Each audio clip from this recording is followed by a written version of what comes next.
Like imagine Harvard University himself is coming to us. This is Tony Wagner. He is a person who has really worked so many years in Harvard University for almost 20 years in different positions, which is very unique, I should say. Not everybody is doing such a great thing.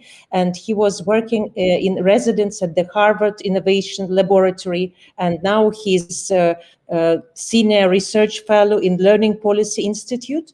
He's the great author. He launched already 7 books, and now it's the 8th coming. So hello, Tony. I'm happy to see you. Thank you for coming to us. Greetings. My pleasure. I'm looking forward to the conversation. That is wonderful. I know that you wrote the book that had 18 translations, which is unique and which is incredible. And it's called Creating Innovators. Can you tell me, please, why this book became that popular? Why there are 18 translations? That is really a lot. Maybe it's like achievement itself. What is there in that book? Why is it that popular? Well, it began with my earlier book, The Global Achievement Gap, and I interviewed senior executives about the skills that young people need and the gaps in the kind of education that we're getting, even in the very best schools. But I discovered that I'd missed something as I continued to talk to these senior executives from a wide range of companies around the world. I began to understand that we're no longer in a knowledge economy. Knowledge is a commodity, growing exponentially, changing constantly on every internet-connected device. There is no competitive advantage in knowing more than the person next to you anymore because Google knows everything. The world doesn't care how much our kids know. What the world cares about is what they can do with what they know. That led me to try to understand what are the kinds of schooling and what is the kind of parenting that would create young innovators, young creative problem solvers, not the Bill Gates, not the Steve Zuckerbergs, not the Steve Jobs, but rather the people who are creative problem solvers. And we need creative problem solvers all over the world. So I started by interviewing a wide variety of young people who were creative problem solvers, trying to understand what had made the biggest difference in their own education and what had their parents done. I interviewed all their parents. I interviewed their favorite teachers. And I learned an enormous amount about what it takes to both parent and educate an innovator, someone who's a creative problem solver, not just in high tech, but in health, education, in climate. So it was a wonderful book for me to learn, in fact, all about innovation and what it takes. Now, reason why I think it's been so popular is because around the world, people are beginning to discover, leaders, that is, business leaders, political leaders, that there is no real huge economic value in just transforming commodities, pumping oil out of the wells or whatever it happens to be. The real value add is the capacity to innovate. And so I think many countries are beginning to realize their education systems are very, very backwards. They're not producing people who can think critically, work collaboratively, and who can innovate. And so I think that's what's led this book to be popular around the world and led to so many requests for speaking that I've had around the world. It's interesting that you mentioned all these big names and that, to be innovative, I just want to give an example of United Arab Emirates. It is a very small country. It exists only for 49 years. What is that? 49 years, it is even a young man. But 49 years for the country, it's just nothing. But they already sent the satellite to Mars. They are, studying the best technologies. They have the Ministry of Happiness, which is, I think, is already very creative and innovative. To think about that the woman, the young lady, is leading the Ministry of Happiness. So I agree with you, especially you are from Harvard and you studied that long and you wrote these books. So it's very interesting. Tell me, please, you wrote your memoirs, Learning by Heart. The name is already very unusual. Why you called your memoirs Learning by Heart? Yeah, well, the subtitle is also important. The subtitle is An Unconventional Education. So, several reasons. I had done by that time 6 argument-based books about why we have to transform education for the 21st century to prepare all students for work, for learning, and citizenship. And I really didn't, at the time, think I had any new arguments to make, but I had a story to tell. It's my story. You see, I hated school, not just sometimes, but pretty much all the time. I was asked not to return to my high school beginning in 9th grade.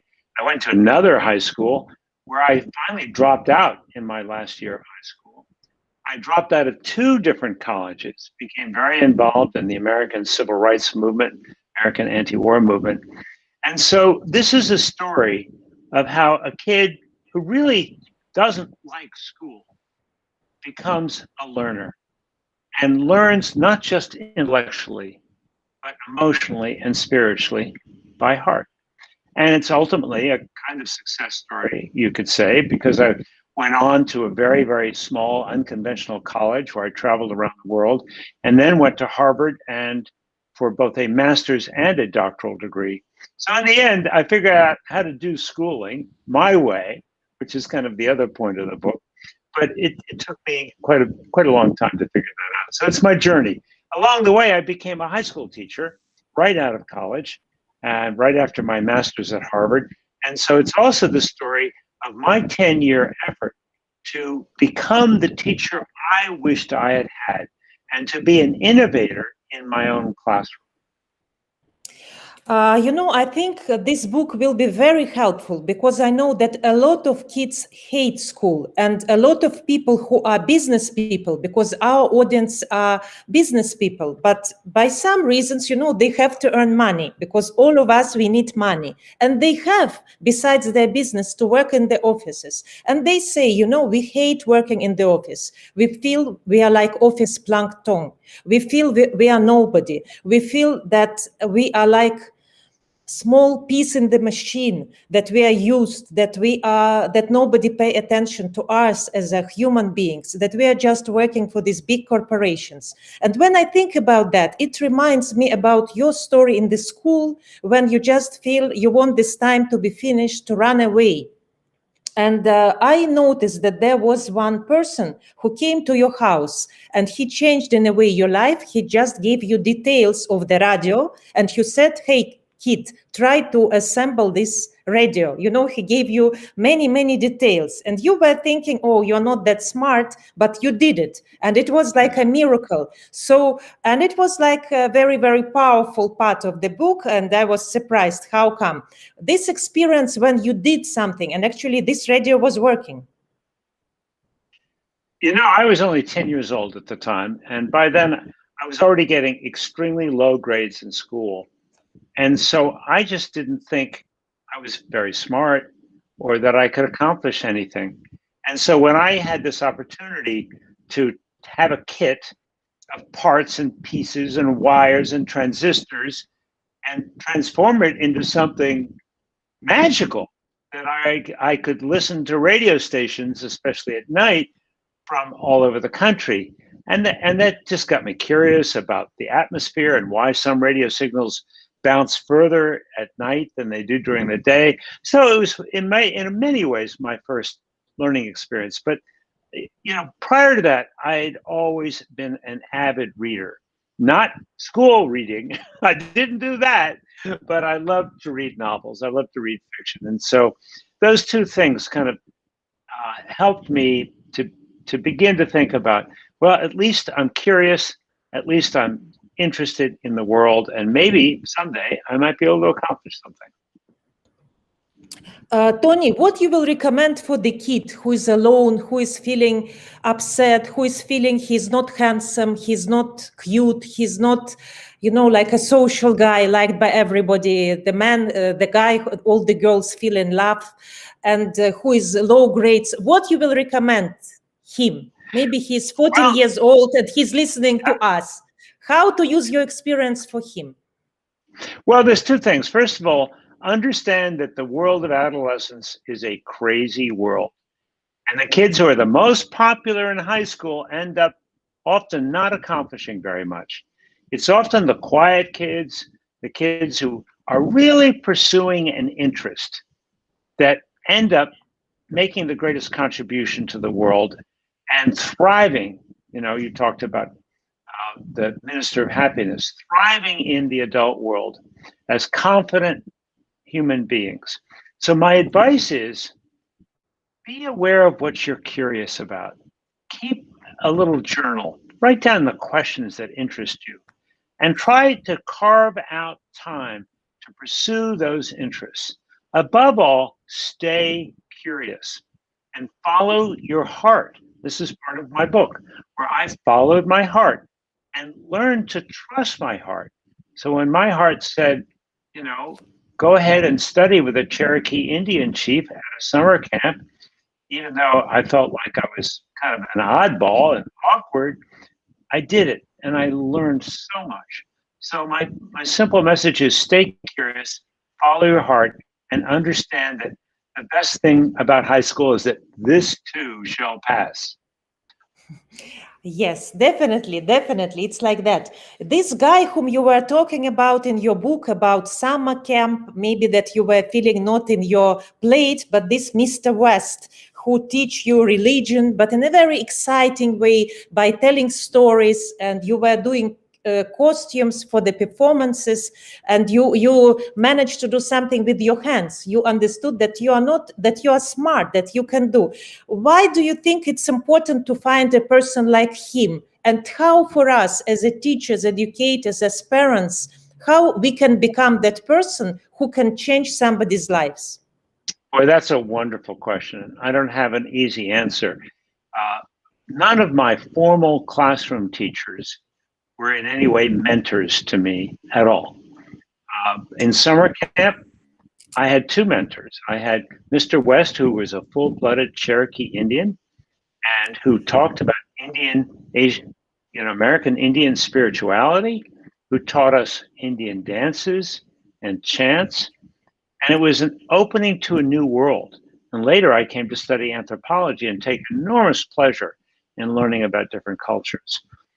One of my other mentors was an older man who taught me how to use an axe. And I don't mean just use it occasionally. In that camp, you had to earn badges like in Boy Scouts. And so I earned my axemanship badge over 2 summers. He taught me how to sharpen an axe, how to carry an axe, how to fell a tree, how to cut the tree into pieces, how to split wood. And again, it felt like a big accomplishment, but I never felt smart until I went to Harvard. I thought, when they admitted me for the master's program at Harvard, I thought, well, they must have made some terrible mistake. I don't really belong here. And I was terrified. I had never done well in school. The small college I went to didn't have grades. So I had no idea how I would manage a competitive, elite academic environment. And I surprised myself by getting all A's. And that was the beginning of finally understanding, well, maybe, Tony, you can do okay in school, provided you're able to follow your interests. And that was the important point for me. In camp, I could follow my interests. In the small little college, I could follow my interests. And finally, at Harvard, I could pursue my intellectual interests. I could study anthropology. I could study interesting books about education, not the textbooks they assigned, but other books that interested me. And that made all the difference. So actually, no, it's a coincidence. You are lucky and that you had these people who became mentors. But I think all of us accidentally, we meet these people, maybe we skip, maybe we don't believe. So I think we should keep our eyes open because maybe it is this person. Because how did you know that this person in the camp, this camp was a kind of Boy Scout place, that he will become this Mr. West who was unusual to you and you were unusual to that place, that he will become your mentor. So what you will recommend to these people who are not sure of themselves, who are not even sure they can do something? Should they look for this mentor? Should they provocate that situation that they can meet him? Should they go to the conferences? Because unfortunately, not people in the planet are ready to go to Harvard. For us, No, Harvard, I it's know. like Olympian mountain. It's like mounting for the gods, you know? Well, So my and question I is didn't. how to find this mentor? Yeah, I didn't answer your earlier question about what do we do as adults, because I think all Yes. of us as adults, you don't have to be a teacher. You don't even have to be a parent. You have to be someone who's willing to listen and take an interest in young people and what they have to say. So often we don't think young people have very much to say. They're young, they're inexperienced, but in fact, they often do. They have perceptions, they have tremendous numbers of questions.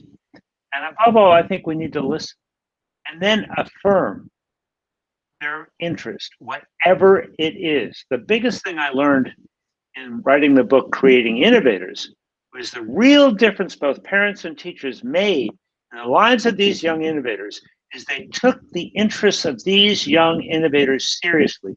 Even when they had their own doubts or fears as parents, oh my gosh, she wants to be an artist, she'll be living at home the rest of her life, she'll never earn any money. Well, that didn't turn out to be true. And for young people, I think it's the flip of what I'm saying here. Trust your heart.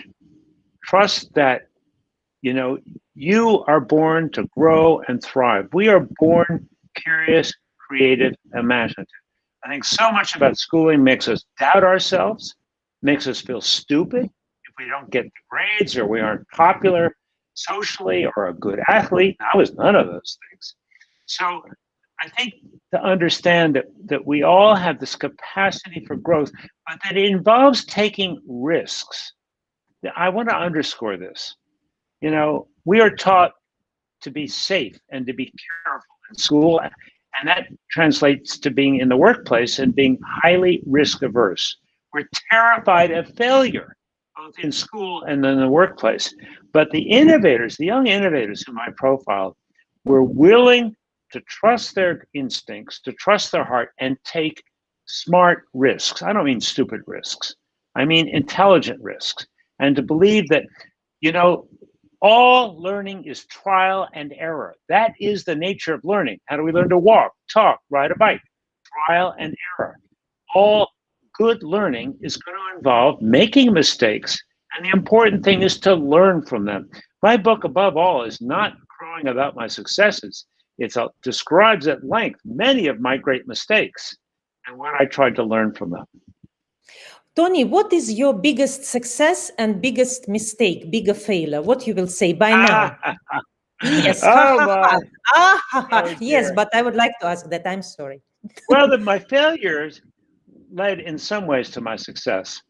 My biggest failure was taking a job as a head of a school at the age of 33 when I had no experience as an administrator and no experience working with very young people, young children. I was a high school teacher, a secondary teacher, and I failed miserably. I had my ideas about how the school might change or improve, but I didn't take the time to listen and understand the culture. And that failure, which was terribly hard to recover from, I ultimately only recovered when I started a new nonprofit organization, which became extremely successful nationally. But what I took away from that was a burning interest in trying to understand, how do schools change? How do schools change? What does it take? And that is what I wrote my Harvard dissertation on. How Schools Change also became my very first book. So in some sense, the failure and my reflecting on that failure led very directly to my first success as a writer and as an adult.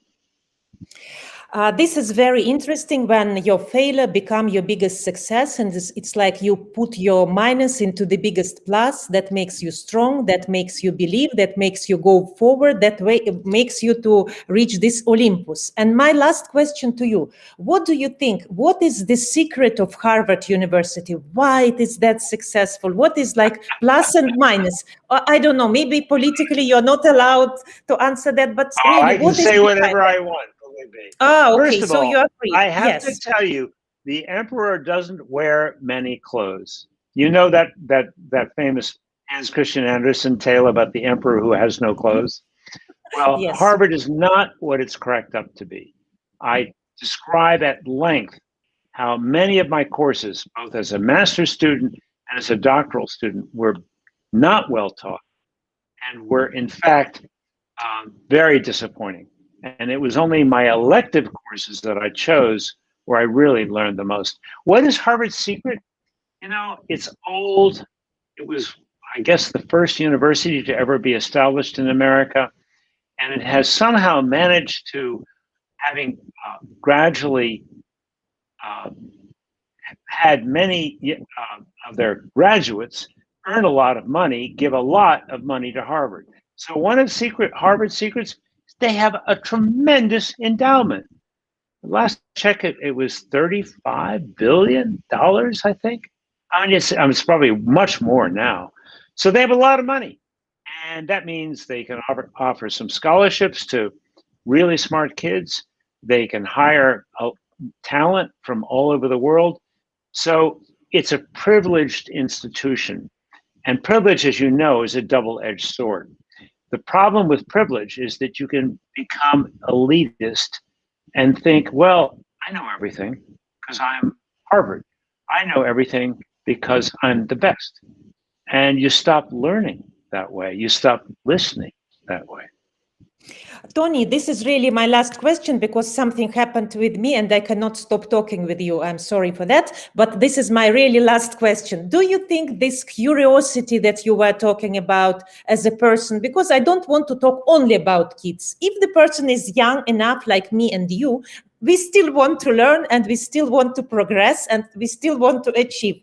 Do you think that the achievement of the person and the money, should we think like I'm successful when I have money? Should there be connection? Maybe we are doing something, but we don't receive enough. The project is not monetized.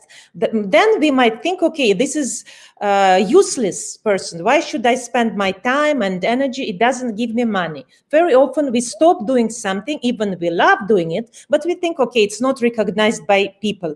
Do you think there is correlation between that? All projects should be financially successful, or it doesn't mean, or you don't connect it? Well, the problem is that money in so many of our societies equals high status. And we too often judge people based, in fact, on how much money they earn, right? The first question any American asks anybody is, what do you do for a job? Well, I think that's really unfortunate.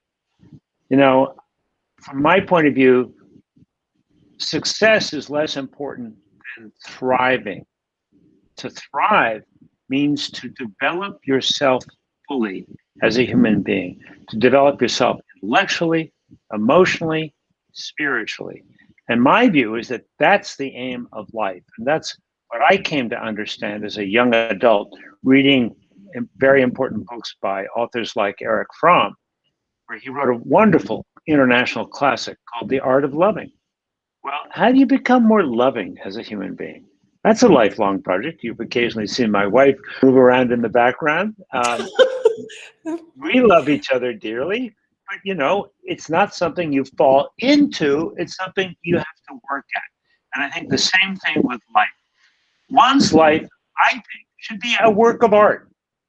And it's not something that's just going to happen by accident. It's certainly not going to be something that happens if your only goal is to acquire money and status.